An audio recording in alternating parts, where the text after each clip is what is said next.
সত্যি কথা বলতে মমতা ব্যানার্জি এবং তৃণমূলের হাল দেখে একদিকে যেরকম মজাও লাগছে, হাসিও পাচ্ছে, তার সঙ্গে সঙ্গে না টেনশনও হচ্ছে। টেনশনটা হচ্ছে এটাই যে আগেরই একটা প্রতিবেদন আপনাদের দেখালাম যে ৭খানা শক্তিশাল দেহে আসছে যেখানে বিজেপি এখনো হাতও ছোঁয়ায়নি, চারিদিক থেকে ঘিরে যাচ্ছেন মমতা ব্যানার্জি। এবার এই প্রতিবেদনে আপনাদের দেখাবো ইডি, ইসিআই এবং ক্যাট, ক্যাট মানে হচ্ছে সেন্ট্রাল অ্যাডমিনিস্ট্রেটিভ ট্রাইব্যুনাল, তারা যেভাবে মমতা ব্যানার্জিকে ঘিরতে শুরু করেছেন এবং সেই ঘেরার ফলে যেভাবে মমতা ব্যানার্জি আরও একটার পর একটা ভুল করে চলেছেন, তাতে তিনি নিজেদের গাড্ডায় পড়ছেন সেটা মোটামুটি নিশ্চিত হওয়াই যাচ্ছে। তার পাশাপাশি তিনি নবান্নের অর্ধেকটাকে গাড্ডায় ফেলে দিতে পারেন, এমন জল্পনা উঠে গেছে। এবার পরিস্থিতি যদি এই রকম হয় তাহলে ইলেকশন আস্তে আস্তে মানে যখন বিজেপি অ্যাকচুয়ালি খেলতে শুরু করবে তখন খেলবেটা কার সঙ্গে? খেলার জন্য বাইরে কেউ আর পড়ে থাকবে কি? এই প্রশ্নটা উঠতে শুরু করে দিয়েছে। কেন উঠছে এই প্রশ্নটা জানেন? আপনাদের এক এক করে দেখায়। আপনারা জানেন ইতিমধ্যেই ওই ফাইল চুরি, মোবাইল চুরি নিয়ে ইডির সঙ্গে মমতা ব্যানার্জির একটা লেগে গেছে, যেটা সুপ্রিম কোর্টে ফয়সালা হওয়ার জন্য পড়ে আছে। আগামী ৩ তারিখ সেই মামলাটার শুনানি আছে এবং সেখানে ইডি যে যে ভয়ঙ্কর চার্জেস নিয়ে এসেছে, ডাকাতি সহ অন্যান্য, যেখানে মমতা ব্যানার্জির নাম আছে, রাজীব কুমারের নাম আছে, মনোজ ভার্মার নাম আছে, নন্দিনী চক্রবর্তীর নাম আছে, এই তো ঘটনা ঘটছে। এর মাঝখানে রাহুল নবীন মানে যিনি ইডির সর্বেসর্বা টপ বস, তিনি কলকাতায় পা রাখছেন আগামীকাল। কয়েকদিন আগে থেকেই একটা খবর আপনাদের দিয়েছিলাম এবং শুধু আমি নয়, বহু মিডিয়ায় সেই খবরটা সামনে নিয়ে এসছে। প্রায় ২০০-র বেশি ইডি এবং সিবিআইয়ের আধিকারিক তারা কলকাতায় এসে গেছেন এবং কোথাও সরকারি গেস্ট হাউসে, কোথাও হোটেলে তারা ছড়িয়ে ছিটিয়ে আছেন এবং বড় বড় মিডিয়া হাউস তারাও কিন্তু স্পেকুলেট করছে যে বড় কিছু একটা রেড কিন্তু কলকাতায় হতে চলেছে। এখন রাহুল নবীন মানে ইডির যিনি টপ বস, তিনি হঠাৎ কলকাতায় আসেন এবং এক আধ দিনের জন্য নয়, ৩ দিন, ৩টে দিন তিনি কলকাতায় পড়ে থাকবেন এবং নিশ্চয়ই তিনি তো হাওয়া খেতে আসছেন না, কলকাতার রসগোল্লা কীরকম খেতে সেটা তো দেখতে আসছেন না, একটা বড় কিছু নিয়ে আসছেন। কি আসছেন এগুলো জানা আমাদের কথা নয়, আমরা জানতেও পারছি না, কিন্তু কিন্তু তার এই আশাটা এটা কিন্তু চমকে দিচ্ছে। শেষ কবে ইডির টপ বস কলকাতায় এসেছিলেন বলুন তো? এবং মাথায় রাখুন কোন সিনারিওতে তিনি আসছেন, যখন ইডির সঙ্গে খোল্লা যুদ্ধে নেমে পড়েছেন মমতা বন্দ্যোপাধ্যায়। ইডি আধিকারিকদের হাত থেকে ফাইল ডাকাতি করে নিয়ে পালাচ্ছেন তিনি, গায়ের জোর দেখাচ্ছেন এবং ইডি আধিকারিকরা পশ্চিমবঙ্গে তদন্ত করতে এলে মার খাচ্ছে। এখানকার সাধারণ মানুষ ইডি আধিকারিকদের উপর আস্থা দেখাতে পারছেন না। এই অবস্থায় ইডি আধিকারিকদের যে এই হাল হচ্ছে, সেই নিয়ে তারাও কিন্তু প্রচণ্ড ক্ষুব্ধ, তাদের টপ বসেদের তারা জানিয়ে রেখেছে। এই পরিস্থিতিতে রাহুল নবীনের কলকাতায় আসা বড় কিছুর ইঙ্গিত তো নিশ্চিতভাবে দিচ্ছে। কি সেটা সময় এলে বোঝা যাবে, কিন্তু সেটা যে মমতা বন্দ্যোপাধ্যায়ের জন্য, তৃণমূল কংগ্রেসের জন্য খুব একটা স্বস্তিদায়ক নয়, বিভিন্ন মিডিয়া রিপোর্ট পড়লেই মোটামুটি সেটা বোঝা যাচ্ছে। এদিকে যখন ইডি এই ধরনের চাপ বাড়াতে শুরু করেছে, তখন আমরা দেখছি অন্যান্য ঘটনাও ঘটছে। কীরকম ঘটনা ঘটছে? ৪৮ ঘন্টার মধ্যে ডিজিপি এমপ্যানেলমেন্ট প্রস্তাব ইউপিএসসিকে পাঠাতে হবে কড়া সময়সীমা ট্রাইব্যুনালের। কি ঘটনাটা ঘটেছে? আপনারা জানেন যে মমতা ব্যানার্জি সাধারণত নিজেকেই সব কিছুর ঊর্ধ্বে ভাবেন, নিয়ম টিয়ম তিনি একটা মানেন না, এই অভিযোগ তার বিরুদ্ধে বারবারই বিরোধীরা করে থাকে। এবার মুশকিল হচ্ছে তার প্রশাসনে থাকা এক আধিকারিক মামলা ঠুকে দিয়েছেন মমতা বন্দ্যোপাধ্যায়ের বিরুদ্ধে। কি মামলা ঠুকেছেন? ভদ্রলোকের নাম হচ্ছে রাজেশ কুমার। তিনি বলছেন, আর তার কিছুদিনের মধ্যেই আর তার রিটায়ারমেন্ট আছে, তো তার যে রকমের যোগ্যতা রয়েছে সেই যোগ্যতাকে ইগনোর করে এই রাজীব কুমারকে রাজ্য পুলিশের ডিজি করে দেওয়া হয়েছে এবং তিনি একা শুধু ক্ষতিগ্রস্ত নন। এই রাজ্য পুলিশের বা এই রাজ্য প্রশাসনের এরকম বহু কর্তা আছে যাদের যোগ্যতা থাকা সত্ত্বেও মমতা বন্দ্যোপাধ্যায় তাদেরকে যে পদটা পাওয়ার কথা সেটা দিচ্ছেন না। এবার আপনারা জানেন যে রাজ্য সরকারি কর্মচারীদের ক্ষেত্রে কোনো মামলা করতে হলে তারা সরাসরি হাইকোর্টে যেতে পারেন না, তাদেরকে স্টেট অ্যাডমিনিস্ট্রেটিভ ট্রাইব্যুনালে যেতে হয়। এবার এক্ষেত্রে যেহেতু সেন্ট্রালের কর্মী তিনি, তাকে সেন্ট্রাল অ্যাডমিনিস্ট্রেটিভ ট্রাইব্যুনালে যেতে হবে। তো সেই সেন্ট্রাল অ্যাডমিনিস্ট্রেটিভ ট্রাইব্যুনাল বা ক্যাট তারা বলেছে যে মমতা বন্দ্যোপাধ্যায় আর সময় দেওয়া যাবে না, ৪৮ ঘন্টা সময় দিলাম, তার মধ্যে রাজ্য পুলিশের যে ডিজি তার নাম, ৩ জনের নাম আপনাকে পাঠাতে হবে ইউপিএসসিকে এবং ইউপিএসসি সেখান থেকে ফাইনালাইজ করবে। এবং এবারে নাম পাঠানোর ক্ষেত্রে কিন্তু ওরকম গাজোয়ারি করা চলবে না। এই রাজীব কুমার যাকে নিয়ে একাধিক অভিযোগ আছে, সিবিআই তাকে খোঁজে, তার একটা রক্ষা কবচ আছে বলে অ্যারেস্ট করা হচ্ছে না, হলে তাকে অ্যারেস্ট করা হতে পারে এমন কথা বিজেপি বারবার অভিযোগ তোলে। তো এই ধরনের যারা দাগি তাদেরকে দিয়ে কিন্তু চলবে না এবং রাজীব কুমারকে একটা অস্থায়ীভাবে রাখা হয়েছে, ওই অস্থায়ী ডিজি করা যায় না পুলিশের ক্ষেত্রে। সুতরাং স্থায়ী ডিজি করতে হবে এবং সেটার জন্য পরপর করতে হবে, সেটার জন্য 48 ঘন্টা টাইম বেঁধে দেওয়া হয়েছে। এবার আপনারা বলবেন যে এরকম আইন তো অনেকবার দেখানো হয়েছে, এরকম টাইম লাইন তো অনেকবার বেঁধে দেওয়া হয়েছে, কাঁচকলা দেখিয়ে দিয়েছেন মমতা ব্যানার্জি, কি করতে পেরেছে কে? ঠিক কথা বলেছেন। দেখুন, মমতা বন্দ্যোপাধ্যায় আইন মানেন না বলে যদিও আপনারা অভিযোগ করুন, বিরোধীরা অভিযোগ করুক না কেন, এই দেশটা তো আইন মেনে চলে, সংবিধান মেনে চলে। সুতরাং মমতা বন্দ্যোপাধ্যায় যে পদটায় বসে আছেন সেই পদটার একটা সাংবিধানিক রক্ষাকবচ আছে এবং সেখানে করা কোনো অ্যাকশন নিলে সেখানে একটা সাংবিধানিক অস্থিরতা তৈরি হতে পারে। এই জায়গাটাকে রেসপেক্ট করে এতদিন ছাড় দেওয়া হয়েছে যে ছোটোখাটো জিনিস হচ্ছে ছেড়ে দাও ছেড়ে দাও ছেড়ে দাও, কিন্তু সব কিছুরই তো একটা সীমা আছে। আদালত একটা নির্দেশ দিচ্ছে, আপনি মানবেন না, তার ইম্প্যাক্ট আপনাকে তো পেতেই হবে। সুতরাং এইটা নিয়েও কিন্তু একটা বড় সড়ো চাপ কিছু আসতে চলেছে। এদিকে যখন 48 ঘন্টার এই টাইম গেছে, তখন আর একটা ঘটনা ঘটে গেছে, সেখানে আবার 72 ঘন্টার আলটিমেটাম দেওয়া হয়েছে। সেই 4 আধিকারিকের বিরুদ্ধে কি ব্যবস্থা মুখ্য সচিবের কাছে জানতে চাইলো কমিশন, 72 ঘন্টার মধ্যে রিপোর্ট তলব।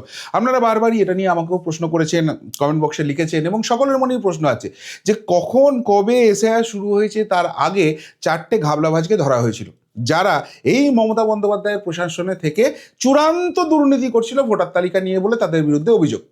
মমতা বন্দ্যোপাধ্যায় বলেছিল তাদেরকে বুক দিয়ে রক্ষা করবেন, কারোর গায়ে কোনো আঁচ পড়তে দেবেন না, এবং সেটাই তিনি করেছেন। আজ অবধি তাদের বিরুদ্ধে কোনো এফআইআর করা যায়নি এবং সেই জন্য ইলেকশন কমিশনের দিকে আপনারা কিন্তু বারবার আঙুল তুলেছেন এবং সঠিকভাবে আঙুল তুলেছেন। কিন্তু আপনাদেরও আমি বলেছি যে একটু ধৈর্য ধরুন। ইলেকশন কমিশন গাজওয়ারি করে না, সবাই গাজওয়ারি করবে, আইন মানবে না তার মানে ইলেকশন কমিশন আইন মানবে না তা নয়, কিন্তু আইনের মধ্যে থেকেও তারা কড়া পদক্ষেপ নেবে এবং সেটার জন্য একটু অপেক্ষা করতে হবে। ঠিক সেই জায়গাটায় এসে দাঁড়িয়েছে। আপনারা জানেন এটা নিয়ে রাজ্যের তৎকালীন মুখ্য সচিবকে ডেকে পাঠানো হয়েছিল, তিনি দিল্লিতে গিয়ে সময় নিয়ে এসেছিলেন, বলেছিলেন যে ডিপার্টমেন্টাল এনকোয়ারি করতে হবে, তাদের সময় দেওয়া হয়েছিল। সেই এনকোয়ারি শেষে এবার গাজওয়ারি করার চেষ্টা করা হচ্ছে। কি গাজওয়ারি করার চেষ্টা করা হচ্ছে দেখুন, এই রিপোর্টের মধ্যেই লেখা রয়েছে 4 আধিকারিককে লঘু দোষে কেন গুরুদণ্ড দেওয়া হচ্ছে সেই নিয়ে রাজ্য সিইও দপ্তরে চিঠি দিয়েছিলেন রাজ্যের স্বরাষ্ট্র দপ্তরের সিনিয়র স্পেশাল কমিশনার। অর্থাৎ এরা কোনো দোষই করেনি, এটা ছোট্টখাটো কিছু ভুল হয়ে গেছে, সেটার জন্য এদের বিরুদ্ধে এফআইআর করতে হবে এরকম কোনো ব্যাপার নেই, ছেড়ে দিতে হবে। ভেবেছিলেন এইভাবেই চলবে তাপ্পি তাপ্পা দিয়ে, আর ইলেকশন কমিশনকে চিঠি পাঠালে ইলেকশন কমিশনে বলবে হ্যাঁ হ্যাঁ এরা তো তদন্ত করে দেখেছে, ছেড়ে দেওয়া হোক। না, অত সহজ নয়। যে বললাম না, খেলা হবে, ভয়ঙ্কর খেলা হবে। কুর্সিও কা পেটি বাঁধ লিজিয়ে উড়ান তেজ হোনে বালি হ্যায়। এবার কি মজাটা হয়েছে দেখুন, যেই চিঠিটা ইলেকশন কমিশনের দপ্তরে গেছে এটা সেন্ট্রাল ইলেকশন কমিশনকে পাঠিয়ে দেওয়া হয়েছে। তো সেখান থেকে সেন্ট্রাল ইলেকশন কমিশন এবার কি পাঠাচ্ছে, যে অফিসার বা দপ্তর কমিশনের কথা না শুনে সিদ্ধান্ত নিয়েছে তাদের কাছ থেকে লিখিত ব্যাখ্যা চাইতে হবে। এখানে কমিশন পরিষ্কার বলেছিল যে ভাই আমরা তদন্ত করে দেখেছি এরা দোষী, যেহেতু এরা তোমাদের আন্ডারে আছে তাই তোমাদেরকে বলছি এফআইআরটা করো। তোমাদেরকে কোনো রিকোয়েস্ট করা হচ্ছে না, তোমাদেরকে অর্ডার পাস করা হচ্ছে, তোমাদেরকে সেটা করতে হবে। আর সংবিধান ইলেকশন কমিশনকে সেই জায়গাটা, সেই শক্তিটা, সেই পাওয়ারটা দিয়েছে। এখন সেইটাকে গায়ের জোর দেখাতে গেছে। এবার যে অফিসারকে দিয়ে করাতে গেছে তার কাছ থেকে লিখিত ব্যাখ্যা দাও যে আমাদের কথা কেন তুমি শোনোনি, তোমাকে কে পাকামিটা করতে বলেছে, কার কথায় পাকামি করেছো না নিজে থেকে পাকামি করেছো, তাকে এবার শাস্তির মুখে পড়তে হতে পারে, সেই সম্ভাবনা তৈরি হচ্ছে। কেন নিয়ম মানা হয়নি তাদের জানাতে হবে। ওই 4 জন আধিকারিকের বিরুদ্ধে হওয়া পুরো তদন্তের সব কাগজ পাঠাতে হবে, যেমন কি চার্জ দেওয়া হয়েছে, তারা কি জবাব দিয়েছেন, অনুসন্ধানের কি রিপোর্ট আছে, শাস্তির কি আদেশ হয়েছে এবং সেখানে ফাইল নোটিং কি হয়েছে। মানে এই যে তদন্ত ডিপার্টমেন্টাল এনকোয়ারি করছি বলে কিচ্ছু করেনি, চুপচাপ বসে আছি, তারপর বলেছি এরা কিচ্ছু করেনি, কেন ওই উপর থেকে 14 তলা থেকে তো নির্দেশ এসেছিল যে তোরা এটা কর, এটাই তোদের কাজ, তোরা দলদাস, তোরা চটি চাটা, এরকম ব্যাপার ছিল বলেই তোদেরকে বাঁচাবার জন্য এত মরিয়া হয়ে গেছে। এবার ইলেকশন কমিশন সবটা চেয়ে পাঠিয়েছে। এটা যদি প্রোভাইড করতে না পারে যে হ্যাঁ তদন্ত ঠিকভাবে হয়েছে তারপর কিছু খুঁজে পাওয়া যায়নি, এটা যদি করে দেয় কারোর কোনো সমস্যা নেই, কিন্তু যদি এটা করতে না পারে তাহলে যারা যারা এটার সঙ্গে ইনভলভ আছে, ওই চটি যারা চেটেছে, ওই 14 তলার নির্দেশে যারা নেচেছে, তাদের সবাইকে শাস্তির মুখে পড়তে হতে পারে। নিয়ম তো তাই বলছে। ইলেকশন কমিশন কতখানি দেখাবে আমরা দেখার জন্য অপেক্ষা করে বসে আছি। এবার ওই যে বলছিলাম না যে নিজে ডুববেন, নিজে গাড্ডায় পড়েছেন, বাকিদেরও গাড্ডায় ফেলবেন, সেই গাড্ডায় ফেলার ব্যবস্থাটা কীরকম, ফাটা বাসে আটকে যাওয়ার কি অবস্থা হয়েছে সেটা আপনাদের একটু দেখাচ্ছি। সুপ্রিম নির্দেশের পরের দিনই জেলা শাসকদের সঙ্গে বৈঠকে আচমকা মমতা, বার্তা একাধিক আমলা তার আতস কাছের নিচে। আসলে খুব ভেবে চিন্তে হেডলাইন করতে হয়, তো নাহলেই তো ওই পুলিশের প্রেমপত্র চলে আসবে, 14 তলার নির্দেশ আসবে, আর এমন এমন সব ধারা দিয়ে দেবে যার কোনো বাস্তবের সঙ্গে মিলই নেই। তারপর আদালতে গিয়ে ঠাস ঠাস ঠাস ঠাস করে থাপ্পড় খেতে হবে, কিন্তু থাপ্পড়ের বাইরে তো কিছুই নয়। আদালত দুটো কড়া কথা শোনাবে আর তারপরে ছেড়ে দেবে। সুতরাং এখানে এই এই এই ধরনের হেডলাইন মিডিয়াকে করতে হয়, কিন্তু আমরা তো একটু রেখে রেখে বলি না, আমরা সত্যিটা সামনে নিয়ে আসি। মজার ব্যাপারগুলো আপনাদের দেখাচ্ছি। আপনারা জানেন যে সুপ্রিম কোর্ট, মহামান্য সুপ্রিম কোর্টে এই তৃণমূল কংগ্রেস গিয়েছিল, মামলা টামলা করেছিল, এবং সেখানে মহামান্য সুপ্রিম কোর্ট যে নির্দেশ দিয়েছে তাতে এরা আরও গাড্ডায় পড়ে গেছে। প্রশাসনিক অস্থিরতা তৈরি হচ্ছে এবং রাজ্য ক্রমশ রাষ্ট্রপতি শাসনের দিকে এগোচ্ছে, সেই জায়গাটা মোটামুটি সকলের কাছে ক্লিয়ার হয়ে গেছে। এইবার নন্দিনী চক্রবর্তী, যিনি এখন রাজ্যের মুখ্য সচিব হয়েছেন, তিনি আনুষ্ঠানিকভাবে সমস্ত ডিএম, যত ডিস্ট্রিক্ট ম্যাজিস্ট্রেট আছে, সবাইকে নবান্নে বৈঠকে ডেকেছিলেন। তা ডাকতেই পারেন, তিনি রাজ্যের মুখ্য সচিব। এবার মজার ব্যাপার হচ্ছে, দেখুন, আনুষ্ঠানিকভাবে বৈঠকটি ডেকেছিলেন রাজ্যের মুখ্য সচিব নন্দিনী চক্রবর্তী, কিন্তু মঙ্গলবার সেই বৈঠকে আচমকা চলে যান মুখ্যমন্ত্রী মমতা। আচমকা যাওয়ার এরকম আছে, চুপি চুপি যাওয়ার কি আছে? বুক ফুলিয়ে আপনি ডাকুন না, আপনি তো রাজ্যের মুখ্যমন্ত্রী, আপনি জেলা শাসকদের ডাকবেন, ডেকে মিটিং করবেন, যা বলার বলবেন, কিন্তু সেটা করলে ফাঁসবেন। সেই জন্য নন্দিনী চক্রবর্তীকে দিয়ে ডাকাতে হচ্ছে। আসলে ভাবের ঘরে চুরি তো করতেই হবে, সেই কারণেই তো এই এত কিছু চলছে। এবার মজার ব্যাপারটা দেখুন, সর্বসাকুল্যে জেলা শাসকদের বৈঠকে মুখ্যমন্ত্রী হাজির ছিলেন মেরে কেটে মিনিট 10-12। তার মধ্যেই তিনি বার্তা দিয়ে যান, লজিক্যাল ডিসক্রিপেন্সির নামে কারোর নাম বাদ না যায়। মমতা বন্দ্যোপাধ্যায় তার মানে আইন হয়ে গেছেন, মমতা বন্দ্যোপাধ্যায় আদালত হয়ে গেছেন, মমতা বন্দ্যোপাধ্যায় সংবিধান হয়ে গেছেন, মমতা বন্দ্যোপাধ্যায় ইলেকশন কমিশন হয়ে গেছেন। তিনিই সর্বা, তিনি বলে দিচ্ছেন লজিক্যাল ডিসক্রিপেন্সির নামে কারোর নাম যেন বাদ না যায়। তিনি কে এই ডিসিশনটা নেওয়ার? তিনি কে এই ম্যান্ডেটটা চাপিয়ে দেওয়ার? এবং সেটাও ভালো করে দেখুন, যারা ডিএম, মানে এই যে এসআইআর প্রসেসটা হচ্ছে, ফাইনাল অথেন্টিকেশন যাদের কাছ থেকে যাবে তাদেরকে তিনি এই বার্তাটা দিচ্ছেন। মানে এসআইআর প্রসেসটাকে রিগ করার, লুট করার কিভাবে চেষ্টা চলছে দেখে নিন। এই যে আজকে ইলেকশন কমিশন মমতা বন্দ্যোপাধ্যায়ের বিরুদ্ধে মহামান্য সুপ্রিম কোর্টে হলফনামা দিয়েছে যে তিনি সব কিছুর পিছনে আছে, তার কারণ হচ্ছে এইগুলো। এবার এরপর মজার ব্যাপারটা দেখুন, মমতা হঠাৎ বলেন তার কাছে খবর আছে 3-4 জন জেলা শাসক নির্বাচন কমিশন এবং কেন্দ্রীয় সরকারের হয়ে কাজ করছেন। মানে বাকিরা নির্বাচন কমিশন এবং কেন্দ্রীয় সরকারের হয়ে কাজ করছেন না। এইখানেই তিনি ফাঁসিয়ে দিচ্ছেন, বললাম না, নবান্নের অর্ধেকটাকে তিনি গাড্ডায় ফেলে দেবেন। তিনি বলছেন 3-4 জন নির্বাচন কমিশন এবং কেন্দ্রীয় সরকারের হয়ে কাজ করছে, সেটাই তো করার কথা।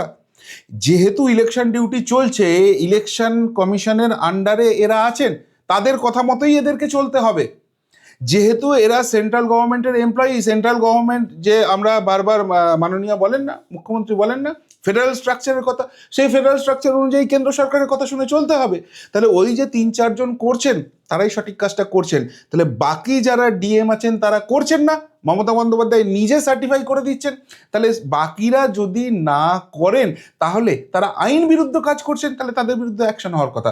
মমতা বন্দ্যোপাধ্যায়ের কথা থেকেই তো সেটা প্রমাণ হয়ে যাচ্ছে।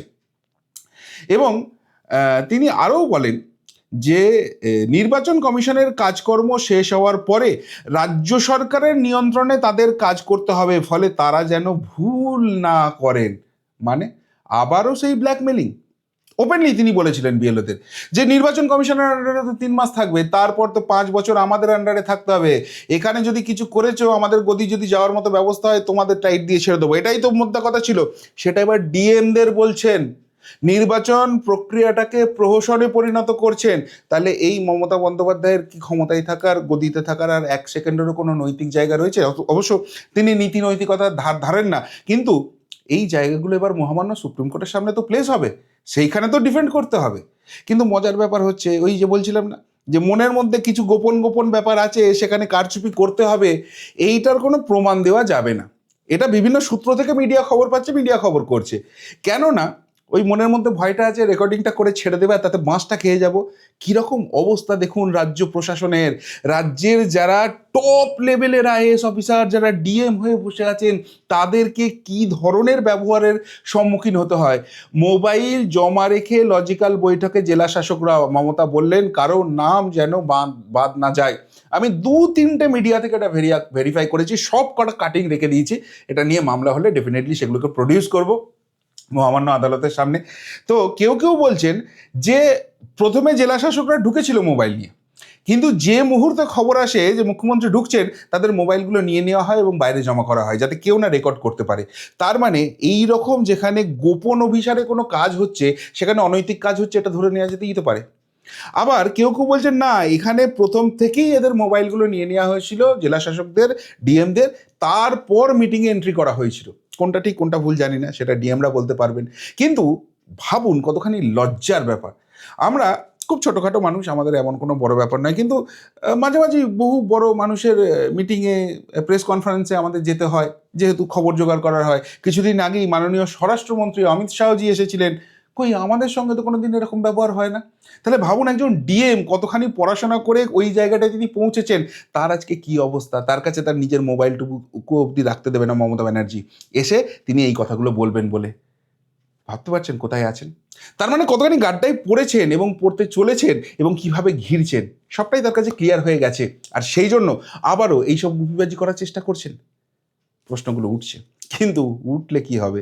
একদিকে ইডি, একদিকে ইসিআই, একদিকে ক্যাট, এবং তারপর ডিএমদের এইসব বলা কওয়া, ব্যাপারটা বেশ জমে উঠছে।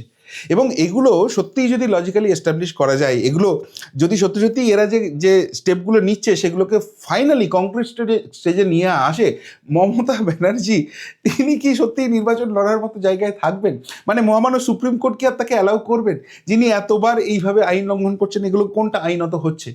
প্রশ্ন উঠে যাচ্ছে তো সেইগুলো নিয়ে। কি বলবেন সামগ্রিক জিনিসটা নিয়ে? যদি কিছু বলার থেকে অবশ্যই কমেন্ট বক্সে কমেন্ট করে জানাবেন। এখনকার মতো এখানেই শেষ করলাম, ফেরত আসছি নতুন প্রতিবেদন নিয়ে খুব তাড়াতাড়ি। ভালো থাকবেন, সাথে থাকবেন, পাশে থাকবেন। নমস্কার।